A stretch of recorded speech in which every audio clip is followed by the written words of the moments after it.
There's nothing that is for free in Kenya. Assume that you had bought a piece of land for 1 million Kenya shillings about 5 years ago. And today, you sell it for 2 million Kenya shillings. And you are very happy, delighted that you will laugh your way to the bank. But you are wrong. Because inside that 1 million profit that you have made, you are supposed to pay 15% of it to the government, to Kenya Revenue Authority. And that is referred as the capital gain tax. Unfortunately, many landowners and investors, they forget about this. Sometimes, perhaps, they are not aware. And what they end up having is additional tax assessment from KRA, which results with them paying more taxes, penalties, fines, and interest. Now, what is capital gain tax? Capital gain tax is a tax payable in Kenya on any gain that you make after selling a property, that is land or a building. So let's assume, like the case I've given, you purchased a piece of land at a cost of 1 million Kenya shillings about 5 years ago. And today, this year, you sell it for 2 million. So assuming there are no other deductible expenses, your gain, your profit from that transaction is 1 million. And therefore, you are supposed to pay 15% of that 1 million to the Kenya Revenue Authority as soon as possible. That is 150,000. Everything is taxable.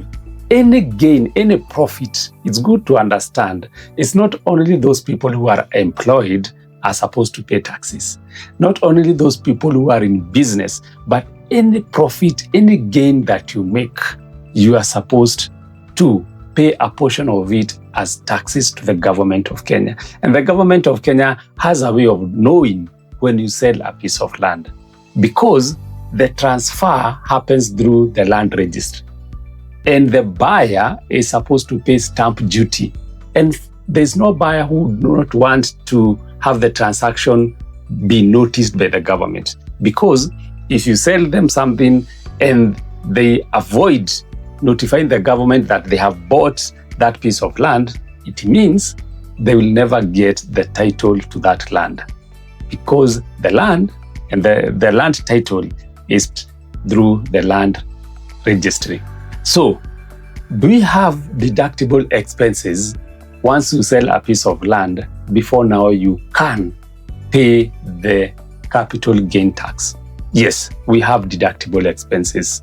Deductible expenses, for instance, we have said you have sold this piece of land for 2 million Kenya shillings.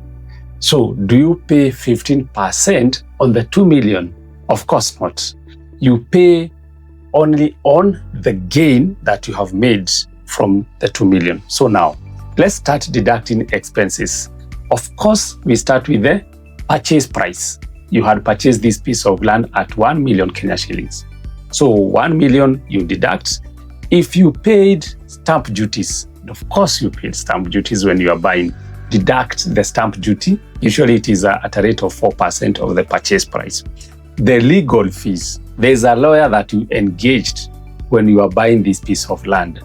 Always remember to keep those records with you, because when you finally sell this piece of land, these records, this information will come in handy.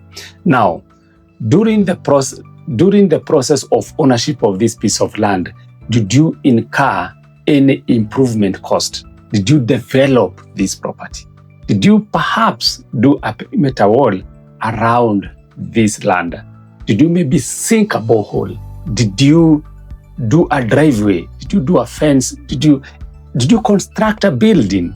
So all these called development costs, and you are supposed to deduct them before you pay the capital gain tax. Any cost that you incurred for purposes of improving the value of that piece of land, of that building, you are supposed to deduct it before paying the capital gain tax. And the third expense that is deductible is the disposal expenses. These disposal expenses could be you engaged an estate agent to market for you, and you paid them some commission. Perhaps you had paid directly to the marketing agencies, the marketing advertising cost.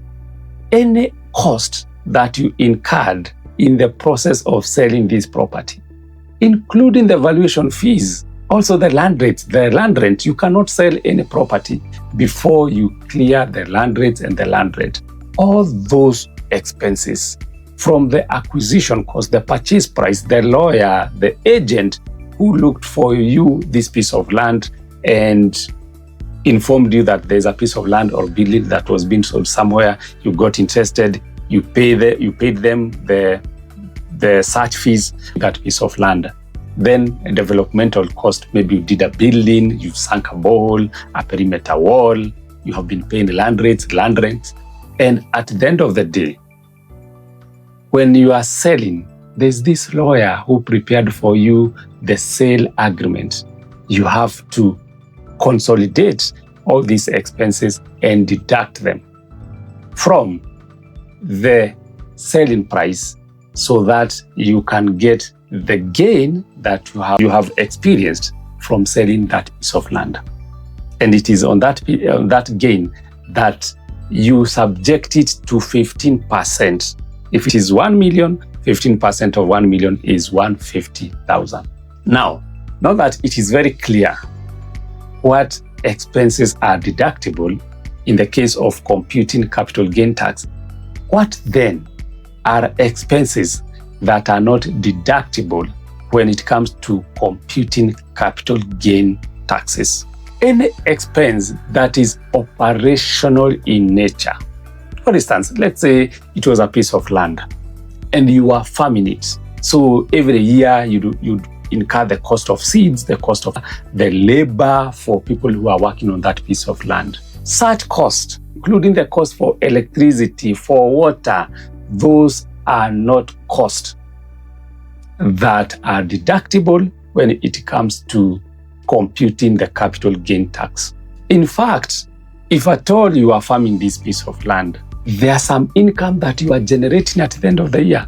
The maize, the beans, cassava, whatever that you are farming there, all those expenses you are supposed to deduct from the sale proceeds of whatever output you are receiving from that farm on a yearly basis. And therefore, when we talk about capital gain taxes, we are only referring to those capital expenses, the expenses that are capital in nature, like developing, renovating that building, all those other that. And people make a mistake of deducting those operating expenses. And when KRA realizes that, what do? They disallow those expenses and they add back these expenses to the taxable gain. They recompute the capital gain taxes, give you more taxes to pay, penalties, fines, and interest. So understanding the difference between deductible expenses and non-deductible expenses is very key if you want to be on the right side of KRA. But it is not all doom, because not all gains that someone experiences from selling a piece of land or a property that are supposed to be subjected to capital gain tax. Transfers that happens between spouses, those ones are not subject to capital gain tax. An inheritance from a father to a son or a father to a daughter, whatever the form of inheritance, in the transfer of land through inheritance is not subject to capital gain tax. And of course, those pieces of land that are transferred to the government Kenya or to approved charitable organizations, also those ones, they are not subject to capital gain tax. So now, what should you do now that you know this? When you know better, you should do better. So every other time you want to engage into a land transaction, ensure you do the following. Maintain proper records. from the purchase agreement to improvement receipts to land rates and land rent payments that you make, and finally to the sale agreement that you pay for when you want to sell this piece of land, as well as marketing, advertising receipts. Put them very well. And when it comes now to selling, ensure that you only work with deductible expenses. Only those expenses that you incurred in the process of acquiring this property. This could be agents, the commission that you, the property agent, the legal fee to the lawyer who drafted for you the purchase agreement. It could be the advertising, the stamp duty that you paid. All those, understand what are your deductible expenses. Deduct them from the sale proceed of that land or building. Then the gain that is remaining there, subject it to 15% tax rate. And once you do that, ensure that you file and pay the resulting tax through iTax as soon as possible. But if you are very late, not later than 30 days. Because if you over delay, then KRA will come for you and they will be very mad. And because they will be very mad, they will subject you to extra penalties, fines, and interest. So as a land investor, as a land owner, always ensure and plan for 15% capital gain tax on every other piece of land that you sell, because compliance is usually cheaper and easier to work with. And if you think that is not true, try ignorance and you'll pay heavily for not doing the right thing, from heavy penalties, taxes, fines, and interest. Always ensure that you file the taxes properly so that you protect your investments and, more importantly, you protect the peace of your mind.